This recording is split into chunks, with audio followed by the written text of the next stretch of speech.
Hi there, Kimberly Lebbing here. So, is there an area in your business or in your life where you'd like to be more consistent?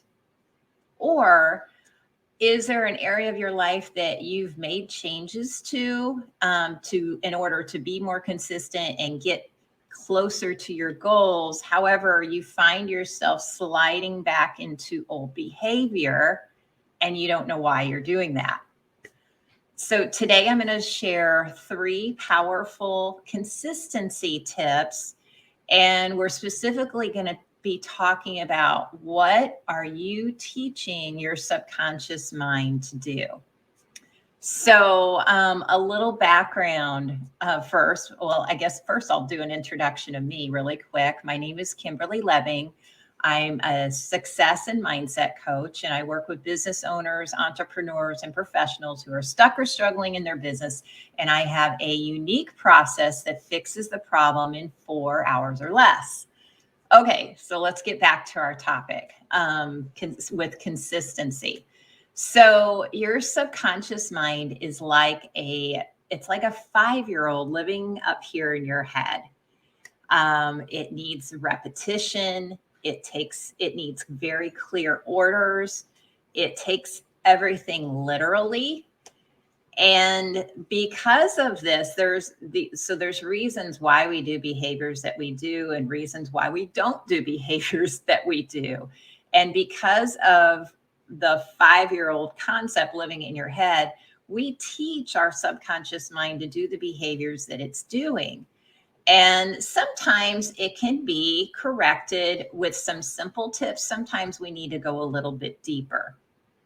So I'm going to share with you 3 things that you can do to help you become more consistent. One,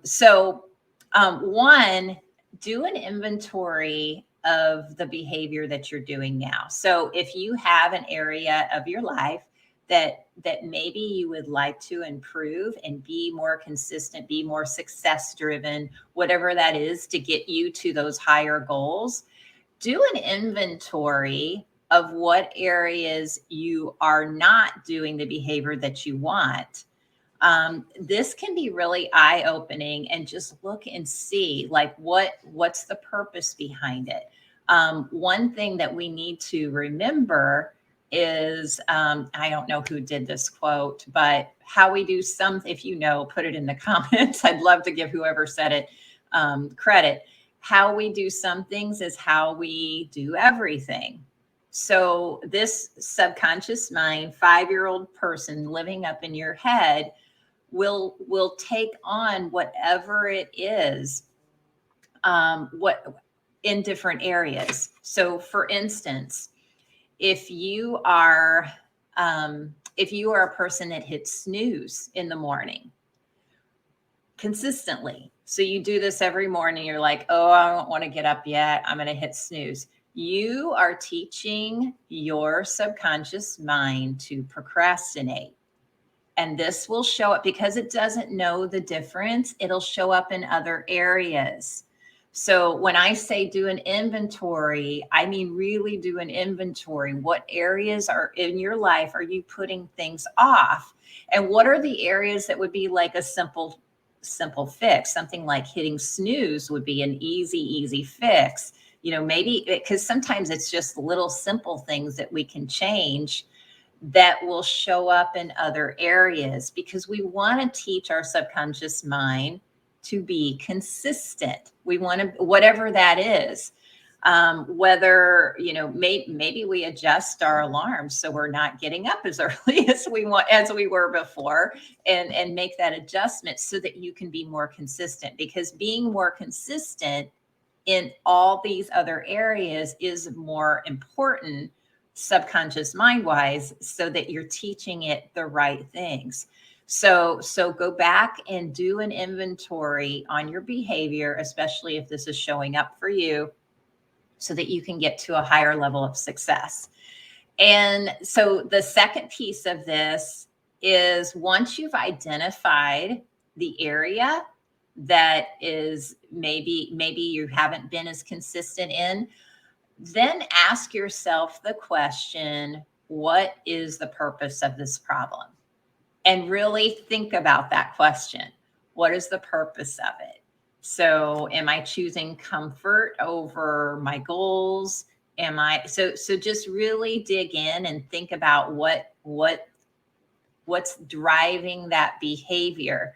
Because, and I say this a lot, once you're aware of a problem, it's a lot easier to fix it. When we're not aware and we're working on this conscious level of just going through life and we're not aware of why we're doing the behaviors that we're doing, or not even really in tune with that we're doing them at all, which is why I brought up the whole alarm thing, because that's a common problem that a lot of people may have. If we're not aware, we can't fix it. Okay. So step 3, or the third thing that I want to talk about, is our language regarding our success and our daily tasks. A lot of the clients that I work with and that struggle specifically with consistency in their goals is they struggle with guilt as an underlying issue. And one of the things I notice with them is the guilt is also in their language. So a simple tweak in your language can help eliminate some of that guilt that's going on. And the language that I hear with this is, I should be getting up when the alarm goes off. I need to do my follow-up today. I need to follow up with this, whatever. So should and need are guilt-driven words. And when we do that, when we use those kinds of words, it invokes more guilt, which keeps us in this pattern of behavior that we don't want. Because we want to get to those next levels. We want to get to those successful habits and successful, consistent habits that keep us moving forward toward our goals. And when our language is off, it affects everything else. So instead of need to and should, say I want to instead. Just say I want to. I want to get up and exercise. I want to follow up with my client, or I'm going to follow up with my client today, and make a plan. So just if you can stay away from the should and need to words, especially in the areas that you're wanting to be more consistent in, this will be a huge change for you. So simple changes, a little bit at a time, can make an effect on our language, and it can literally change the way these programs are wired.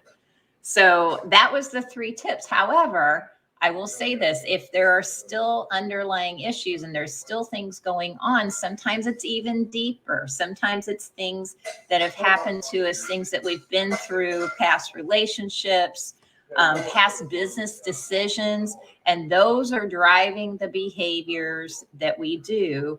And that's the real reason why we're inconsistent. And if that's been hard for you to identify, or you know that there's a deeper problem and you haven't been figured out what that is, that's what I like to help with, and you can reach out to me. So I hope you found this helpful. Thank you so much for listening, and I will see you here again on the next video.